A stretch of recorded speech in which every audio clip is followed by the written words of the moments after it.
Everyone and welcome to instant biology by doctor Neela. मैं फिर से आ गया हूं आज एक बहुत जो इम्पोर्टेंट टॉपिक है उसके ऊपर डिस्कशन करने के लिए।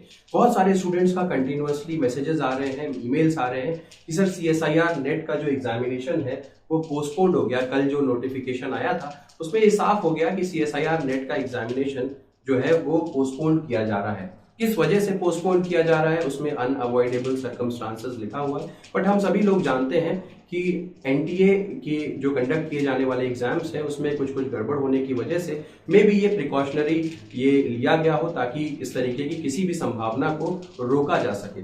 तो एक तरीके से अच्छी ही बात है कि हमारा जो ये एग्जामिनेशन है उसको सरकार कोशिश करेगी कि और बेहतर ढंग से या फ्रूटफुल तरीके से या जो इम्पार्शियल तरीके से करवाए जाने की कोशिश की जाएगी। इस बार मुझे ऐसा लगता है कम से कम, क्योंकि पिछली घटनाओं से सरकार सीखी होगी और अब की बार जो एग्जामिनेशन कंडक्ट होगा वो काफी इम्पार्शियल तरीके से होगा, उसमें कोई भी धांधलेबाजी नहीं होगी। बहुत सारे स्टूडेंट्स का ये सवाल है कि सर हमें इस समय का क्या करना चाहिए, हमें बहुत ज्यादा एंग्जाइटी हो रही है, क्या करना चाहिए इस समय। तो पहला सवाल जो स्टूडेंट्स पूछ रहे हैं वो ये है कि एग्जामिनेशन कब होगा। देखिए, मुझे ऐसा लगता है कि एग्जामिनेशन जो है वो जल्दी से जल्दी होगा। कितनी जल्दी ये तो नहीं कहा जा सकता, बट मुझे कम से कम ऐसा लगता है कि विद इन 1 मंथ आपके पास डिटेल्स आ जाएंगी कि एग्जामिनेशन कब होगा। क्योंकि ऑब्वियसली कंटिन्यूअसली एग्जामिनेशन कैंसिल होने की वजह से गवर्नमेंट के ऊपर भी काफी दबाव होगा कि वो एग्जामिनेशन जल्द से जल्द कराए और ट्रांसपेरेंट तरीके से कराए। तो मुझे ऐसा लगता है कि एग्जामिनेशन जल्दी ही होगा। विद इन 1 मंथ आपको पता चलना चाहिए कि एग्जामिनेशन की डेट्स क्या होंगी।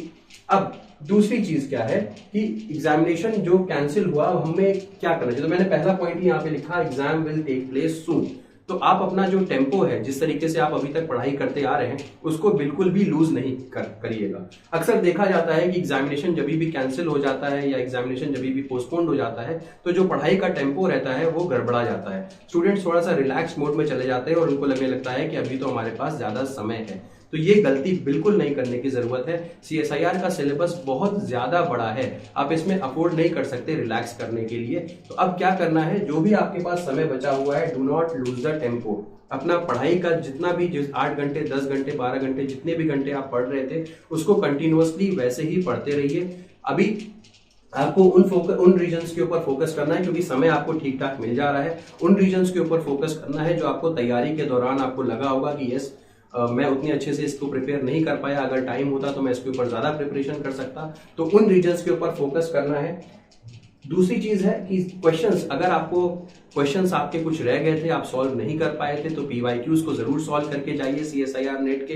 वहां पे आपको कम से कम जरूर आइडिया लग जाएगा। अगर आप कोई नया यूनिट भी पढ़ने जा रहे हैं तो CSIR के जो भी PYQs हैं उनको जरूर टारगेट कर लीजिएगा। तो आपको एक अंदाजा लग जाएगा कि नए यूनिट्स में से भी हमको किन किन चीजों के ऊपर फोकस करना है, क्योंकि हमें पता नहीं है कि कितना समय मिलने वाला है। तो कम से कम अगर आप नया यूनिट कोई टारगेट कर रहे हैं तो एक बिल्कुल ब्लैंक होकर के ना जा करके आपको पहले MCQs देख लीजिए, PYQs देख लीजिए और उसके बाद किसी नए यूनिट को टारगेट करेगा। अगर आपको लगता है कि आपके द्वारा टारगेट किए गए यूनिट्स कम है या आप बेसिकली 8-9 यूनिट पढ़ करके जा रहे थे, अब आपके पास ज्यादा समय है तो आप ज्यादा यूनिट टारगेट कर सकते हैं, वो आपको देखना है।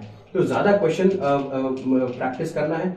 दूसरी चीज जो है वो आपको रिवीजन के ऊपर बहुत जबरदस्त आपको ध्यान देने की जरूरत है। तो रिवीजन जो भी टाइम बचा हुआ है उसमें नई चीजें तो पढ़े ही पढ़े। अगर आपको लगता है नई चीजें तभी पढ़े, अगर आपको लगता है कि यस मेरा जो टॉपिक्स हैं वो कम मैंने पढ़ाई की है, तभी आपको नई चीजों के ऊपर फोकस करना चाहिए। लेकिन मेरा ये मानना है कि नई चीजों से ज्यादा आपको अपने रिवीजन के ऊपर फोकस करना चाहिए।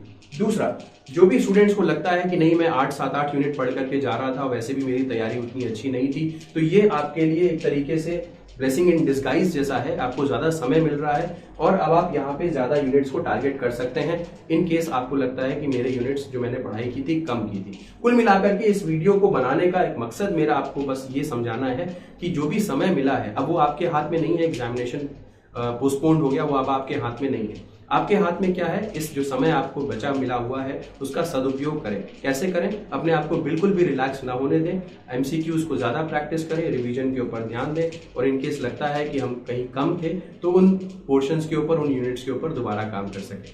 ठीक है, तो उम्मीद है कि ये वीडियो आपके लिए यूजफुल रहा होगा। अगर वीडियो पसंद आया तो जरूर लाइक करिएगा, चैनल को सब्सक्राइब करना ना भूलिएगा, बेल आइकन को जरूर प्रेस कर दीजिएगा और अपने फ्रेंड्स के साथ जरूर शेयर करिएगा। Thank you so much, have a good day.